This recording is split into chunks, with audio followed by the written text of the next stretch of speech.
நம்ம கஸ்டமர் ஒருத்தவங்க வாட்ஸ்அப்பில் ஒரு மாடல் ஒன்று அனுப்பிச்சு இந்த மாதிரி ப்ரேஸ்லெட் செஞ்சு தர முடியுமான்னு கேட்டிருந்தாங்க. அது தாராளமாக செய்யலாம். ஆனால் அதில் ஒரு சிக்கல் இருக்குது. ஸோ அது என்னன்னு சொல்லிட்டு ஃபுல் வீடியோ பாருங்கள். இந்த ப்ரேஸ்லெட் எனக்கு ரொம்ப பிடிச்சிருந்துச்சு. சரி, ஓகே, இந்த ப்ரேஸ்லெட் செய்கிறதுக்கு முன்னாடி ரீசெண்டாக எல்இடி ரைட்டிங் போர்டு வாங்கியிருந்தேன். அதில் வந்துட்டு நம்மளோட லோகோ நேம் எழுதி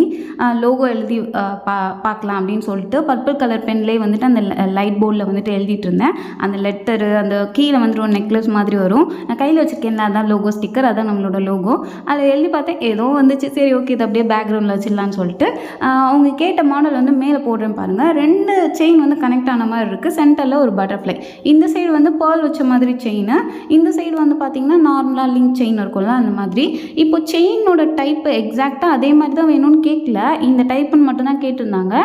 ஸோ அப்போ வந்துட்டு சரி, ஓகே, இருந்தாலும் எக்ஸாக்டாக பண்ணி கொடுக்க முடியுமா அப்படின்னு சொல்லிட்டு பார்க்குறதுக்காக என்கிட்ட உள்ள செயின்ஸ் எல்லாம் எடுத்து பார்த்துட்டு இருந்தேன். அதில் இந்த செயின் தான் பர்ஃபெக்டாக மேட்ச் ஆச்சு. அதே டைப்பான அதே சைஸில் உள்ள செயினை அதை கொஞ்சம் கட் பண்ணி எடுத்துக்கிட்டு, நெக்ஸ்ட் இந்த பேர்ல் வச்ச மாதிரி செயின் வந்துட்டு செயினாகவே இருக்குது. ஸோ அதே வந்துட்டு கொஞ்சமாக கட் பண்ணிக்கிட்டேன். நெக்ஸ்ட் இந்த பட்டர்ஃப்ளைல தான் சிக்கலாயிடுச்சுன்னு சொன்னேன்ல.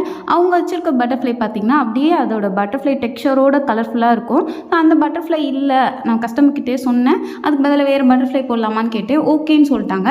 நம்ம நார்மலாக செயின்க்கு யூஸ் பண்ணுற பட்டர்ஃப்ளை இல்லாமல் இந்த கிறிஸ்டல்லையே வந்துட்டு சின்ன டைப்பில் ஒரு பட்டர்ஃப்ளை இருக்குது. அதை ஆட் பண்ணால் நல்லாயிருக்கும்னு தோணுச்சு.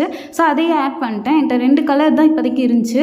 அதை வந்து ஃபஸ்ட்டு நான் ப்ளூ கலர் தான் ஆட் பண்ணேன். எனக்கு என்னமோ சரி, ஓகே, அட்ராக்டிவாக இல்லாத மாதிரி இருந்துச்சு. அதோட பர்பிள் கலர்லேயே ஆட் பண்ணிட்டு இந்த கலர் அவ்வளோ அழகாக இருந்துச்சு. இந்த ப்ரேஸ்லெட் லுக் பார்த்தா அதை விட அழகாக இருந்துச்சு.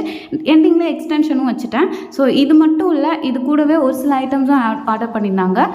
கோல்டு கலர் இன்ஃபினிட்டி ப்ரேஸ்லெட், அதுக்கப்புறம் 2 லெட்டர் போட்ட மாதிரி, ஒரு செயினில் 2 லெட்டர் வர மாதிரி செயின், அதுக்கப்புறம் Samantha model double layer chain ஒன்று, அதுக்கப்புறம் இந்த ப்ரேஸ்லெட் அவங்களுக்கு கிஃப்டாக இயரிங்கும் பேக் பண்ணி சென்ட் பண்ணியாச்சு. கைக்கு போனதும் அவங்களுக்கு ரொம்பவே பிடிச்சிருந்துச்சு. கிஃப்ட்டுமே ரொம்ப பிடிச்சிருந்துச்சின்னு சொன்னாங்க.